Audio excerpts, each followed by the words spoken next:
टिंग टोंग टिंग टोंग टिंग। हेलो नीतीश कुमार जी, आपको प्रधानमंत्री बनना है? हाँ, शायद नीतीश कुमार के पास यही चल रहा होगा इस वक्त, क्योंकि नीतीश तो सबके हैं। नीतीश जी ने कहा था ना ये बात कि भैया नीतीश सबके हैं, और अब सारी दुनिया कह रही है कि भैया नीतीश सबके थे। अब जरा ये बता दो कि अभी किसके हैं, एनडीए के हैं या इंडिया के हैं? हालांकि नीतीश कुमार अब ये कह रहे होंगे कि ए बाबू, make me an offer I can't refuse.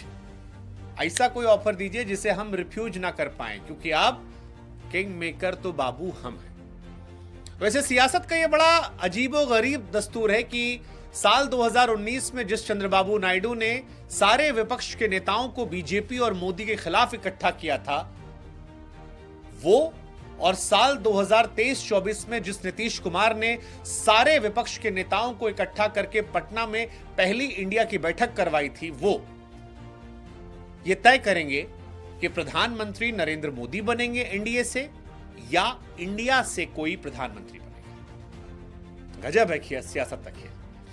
खबर तो गुरु ये भी है कि नीतीश कुमार साहब को इंडिया गठबंधन ने ऑफर कर दिया है डिप्टी प्राइम मिनिस्टर का, और फिर सवाल उठने लगा है कि क्या नीतीश कुमार देश के उप प्रधानमंत्री हो सकते हैं?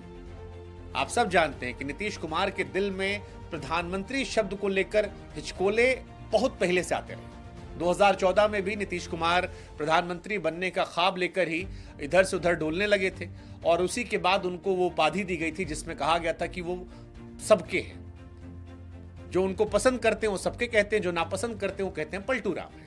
लेकिन नीतीश कुमार आज के समय बैगेज की जगह पर सबसे बड़े एसेट बन गए हैं, और नीतीश के हाथ में ही ऐसा लगता है कि सत्ता की चाबी है, क्योंकि बीजेपी अकेले अपने दम पर सरकार बना नहीं सकती, और ऐसे में हर वो पार्टी जिसके पास 10-15 सांसद हैं वो इस वक्त मजबूत स्थिति में है कि किसको बढ़ाना है और किसको घटाना है। अगर नीतीश कुमार का साथ एनडीए के साथ रहता है तो एनडीए की बल्ले बल्ले, एनडीए मजबूत रहेगा। लेकिन अगर नीतीश का साथ एनडीए से निकलकर इंडिया की तरफ जाता है और वो जो प्रधानमंत्री बनने का सपना था, हेलो जी प्रधानमंत्री नीतीश जी, तो फिर खेला जो है वो बिहार में हो सकता है। नीतीश खेलते आए हैं, नीतीश का अपना एक मिजाज है, लेकिन अब खबर आई है कि चुनावी पिच पर प्रदर्शन के आधार पर इंडिया अलायंस जो है नीतीश कुमार के पास ऑफर लेकर पहुंचा है। कोई कह रहा है कि नीतीश हमारे चचा हैं, कोई कह रहा है कि नीतीश तो सेकुलरिज्म के सबसे बड़े चेहरा हैं, कोई कहता है कि पुराने समाजवादी आदमी हैं, गए थे भटक कर लौट आएंगे, तो कोई कह रहा है कि जी जहां हैं वहीं रहेंगे, नीतीश कहां जाएंगे। लेकिन कुल मिलाकर नीतीश कुमार पर सोशल मीडिया पर मीम्स की बौछार आ गई है। लोग मौज काट रहे हैं, कह रहे हैं भाई साहब सारा खेला तो है वो नीतीश साहब की तरफ से होगा। हालांकि नीतीश कुमार की पार्टी जेडीयू की तरफ से अब तक इस पर कोई रिएक्शन सामने नहीं आया है। खबर यह भी है कि नीतीश कुमार की पार्टी की तरफ से एक दो प्रवक्ताओं ने तो कह दिया है कि नहीं हम नहीं जा रहे हैं, लेकिन अंदर खाने बातचीत का दौर जो है वो तेज हो गया है। खबर यह भी आ रही है कि रिजल्ट के आखिरी मोमेंट तक का इंतजार किया जा रहा है कि आखिर में देखा जाए कि खेल जो है वो बड़ा होगा या छोटा होगा। लेकिन कहानी इतनी जरूर पक्की है कि अगर बीजेपी 230 के आसपास सिमटी तो फिर नीतीश कुमार के हाथ में सत्ता की चाबी रहेगी चंद्रबाबू नायडू के साथ। वो चाहेंगे तो बीजेपी के साथ खेला कर देंगे, या चाहेंगे तो इंडिया को मजबूत कर देंगे। अगर वो एनडीए के साथ रहेंगे भी तो भी उनके हाथ में चाबी होगी कि जी थोड़ा सा हमारे हिसाब से कीजिए ना सर, अब आप हमारी पार्टी को तोड़ नहीं सकते सर, हम भी मजबूत आदमी हैं। क्योंकि नीतीश कुमार ने 15 सीटों पर चुनाव लड़ा, जिसमें 14 सीटों पर कहा जा रहा है कि उनकी ताकत जो है वो मजबूत है। शरद पवार ने कोशिश कर दी है, शरद पवार ने फोन कर दिया है, कई और भी कहानियां जो हैं वो निकल कर आई हैं। जैसे ही चुनाव के नतीजे निकलने शुरू हुए और इंडिया गठबंधन नंबर 2 पर आने लगा, कहा गया कि 50 सीटें कम है, तो फिर विपक्ष के नेताओं ने भी सरकार बनाने के लिए मोदी के खिलाफ एकजुट होने की कोशिश जो है वो शुरू कर दी और कहा कि भैया थोड़ा देख लीजिए।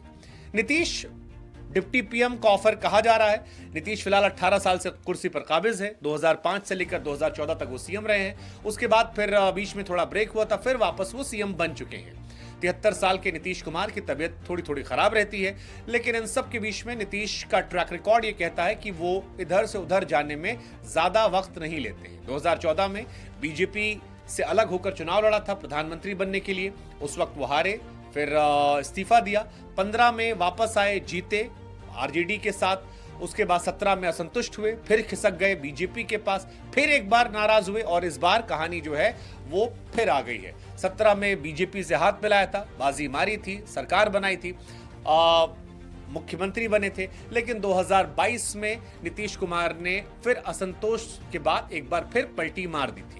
उस पलटी के बाद नीतीश ने एक बार फिर पलटी मारी और 28 जनवरी 2024 को पलटते हुए एक बार फिर भाजपा की तरफ आ गए। तो वो भाजपा के साथ बीते 17 साल में कई बार और विपक्ष के साथ 2 बार रह चुके हैं। अब इस बार नीतीश किसके साथ है ये देखने वाली बात होगी और इसीलिए शायद जनता कह रही है कि नीतीश कुमार जी शायद ये कह रहे होंगे कि हे बाबू, make me an offer, I can't refuse.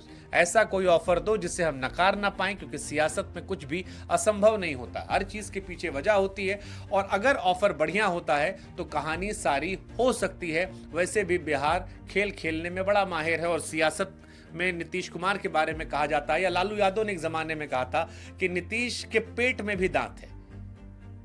Nitish Yadav वो नेता है जिनके, नीतीश कुमार वो नेता है जिनके पेट में भी दांत है और इसके मायने बहुत ज्यादा बड़े। नीतीश के दाएं हाथ में क्या है ये उनके बाएं हाथ को पता नहीं लगता।